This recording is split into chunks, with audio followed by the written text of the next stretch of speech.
Pourquoi tu n'es pas exaucé après tes temps de jeûne prière? Tu entends parfois des gens dire, ah, moi quand j'ai fait le jeûne d'Esther là, aïe, aïe, aïe, aïe, aïe, ma situation s'est décantée. Il y en a qui disent, ah, j'ai fait le jeûne de Daniel, j'ai fait le jeûne de Moïse, j'ai fait le jeûne décrété par le pasteur, par le je ne sais qui. Et ces personnes disent, ah, j'ai fait ça, mais dès que j'ai fini, automatiquement, les portes se sont grandement ouvertes dans ma vie. Et toi, tu te dis, ok, je vais le faire. Et tu le fais aussi. Et quand tu finis de te priver de nourriture, tu reviens toujours à ta même réalité. Pendant des années, tu fais que prendre des temps de jeûne, mais tu ne reçois pas d'exaucement. Aujourd'hui, je vais te donner 2 raisons pour lesquelles tes jeûnes ne reçoivent pas d'exaucement. En fait, c'est pas que quand tu jeûnes, Dieu n'entend pas, hein, Dieu ne te voit pas te priver de nourriture. Dieu, il voit tout ça. Mais il y a des raisons pour lesquelles Dieu n'exauce pas tes prières. Je vais te les donner et on va commencer par 1. La distraction. Dans le livre d'Ésaïe 58, du verset 6 au verset 12, s'il vous plaît, mes frères et sœurs, ayez pour habitude de vérifier. Ayez pour habitude de méditer la Bible. Parce que le problème avec de nombreux chrétiens de nos jours, c'est que ces chrétiens-là veulent entendre Dieu dans la bouche des autres. Ils veulent apprendre la Bible dans la bouche des autres. Vous n'êtes pas manchot, vous n'êtes pas sourd et muet. Encore même si vous êtes sourd, il y a toujours des solutions. Aujourd'hui, on a tout à nos portées.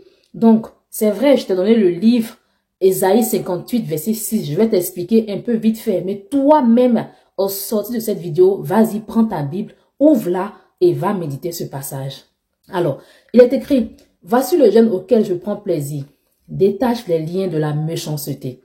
T'as dit, par exemple, tu veux que le Seigneur t'ouvre les portes. Je ne sais de quelle porte.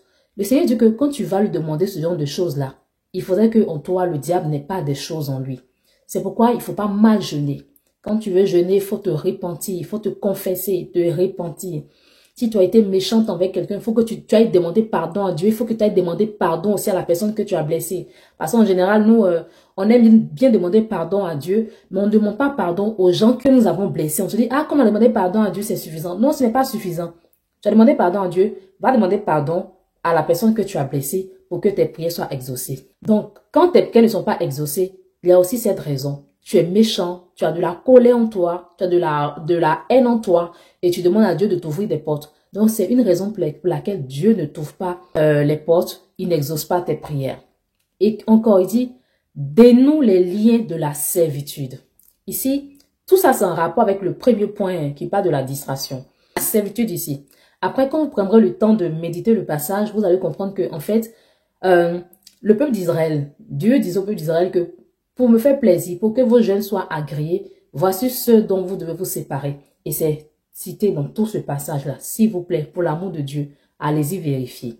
Il faut savoir que le Seigneur, il adapte nos réalités à la Bible. C'est vrai. Il ne faut pas oublier aussi que nous sommes de la postérité d'Abraham, ce qui veut dire qu'on suit ce que nos pères ont fait. Le peuple d'Israël, le Seigneur demandait, par exemple, de faire le jeûne, il se privait de la nourriture parce que c'était un peuple qui était vraiment baba. C'est un peuple qui aimait beaucoup la nourriture. Donc, de nos jours, qu'est-ce qui influence plus les chrétiens? Qu'est-ce qui nous influence plus? On va parler par exemple des réseaux sociaux. De nos jours, il est rare de ne pas de passer 1 heure de temps sans aller sur son téléphone. Là, je parle des jeunes.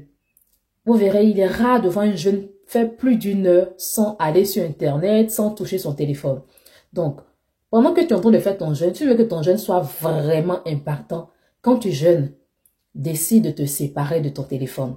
Parce que tu sais que tu as l'habitude d'être toujours sur ton téléphone. Donc, pendant ce temps de jeûne-là, sépare-toi de ça parce que le téléphone, dans tes habitudes, il occupe une grande place. Si tu sais que tu n'as pas l'habitude, tu ne peux pas passer 10 minutes sans écrire à ton chéri. Ce jour-là, dis Seigneur, je donne cette journée-là à Dieu. Donc, mon cher chéri, ma chère chérie, on ne va pas parler ensemble jusqu'à ce que je descende de mon jeûne. Vous voyez? En fait, regarde à tes habitudes. Quelles sont les choses auxquelles tu es beaucoup attaché? Tu les répètes et tu décides dans cette journée de jeûne-là de te couper de ça. Moi, par exemple, je fais beaucoup de temps de retraite spirituelle seule. Je fais beaucoup de temps où je me détache. C'est vrai que je jeûne toutes les semaines, je jeûne au moins 1-2 fois par semaine. Mais il y a des périodes où je fais des jeûnes, des retraites où je me détache de tout ce qui est distraction. Je sais que je suis quelqu'un beaucoup sur les réseaux sociaux. Je parle beaucoup de Dieu sur les réseaux sociaux. Mais quand je fais par exemple mes temps de jeûne de prière, je ne vais pas sur Internet. Parce que je sais que j'ai pour habitude d'être toujours sur Internet. Quand je fais mes temps de retrait spirituel, je me détache de mon téléphone. À moins que ce soit dans une période où je vais au travail, je suis obligée d'avoir mon téléphone avec moi. Au cas où. Donc, détache-toi de tes habitudes. Prie beaucoup. Parce que on se dit que jeûner, c'est le simple fait de se priver de nourriture. En réalité, il y a beaucoup de gens qui jeûnent, qui ne mangent pas. Il y en a même qui n'ont même pas l'habitude. Donc toi, si tu décides de jeûner, tu ne pries pas beaucoup. C'est juste une privation de nourriture. D'accord? Mais je parle plus de la distraction. Détache-toi de tes habitudes et concentre-toi ce jour-là sur Dieu. C'est la première raison. La deuxième raison pour laquelle tes prières ne sont pas exaucées après ton jeûne de prière, c'est que tu as une mauvaise motivation. Tu peux dire, ah, moi je jeûne parce que je vais avoir le visa. Seigneur, je prends 40 jours pour avoir le visa. Et après les 40 jours de jeûne de prière, après les 40 jours de privation de nourriture, tu n'as pas le visa. Au contraire, tu fais que t'essuyer des échecs, des refus, des refus. Regarde à ta vie. Le visa, le voyage pour aller par exemple en France. Tu vas aller en France. Pourquoi? Est-ce que c'est parce que Dieu t'appelle à aller en France que tu veux aller en France? Ou est-ce que c'est parce que tu veux montrer à ta copine qui n'était rien au quartier, tu veux lui montrer que toi aussi tu as réussi à venir en France? Ça, c'est une mauvaise motivation. Et en général, le Seigneur n'exauce pas les mauvaises motivations. Le Seigneur peut exaucer, il peut t'exaucer si tu insistes, mais malheureusement, tu vas te cogner la tête puisque c'est pas ce qu'il a prévu pour toi. Donc, regarde à tes motivations. Bon, aujourd'hui, je jeûne parce que je veux me marier. Pourquoi est-ce que tu veux te marier? Pourquoi est-ce que tu veux te marier? Tu veux te marier parce que le Seigneur a dit, nous sommes tous appelés à avoir une postérité. Tu veux te marier parce que le Seigneur a dit de peupler la terre, ou tu veux te marier pour montrer aux gens que toi aussi, tu es marié. Tu veux te marier parce que tout le monde ne fait que te rappeler que ton âge avance, c'est pourquoi tu jeûnes. C'est une mauvaise motivation.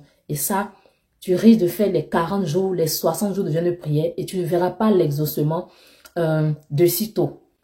Parce que tu as une mauvaise motivation.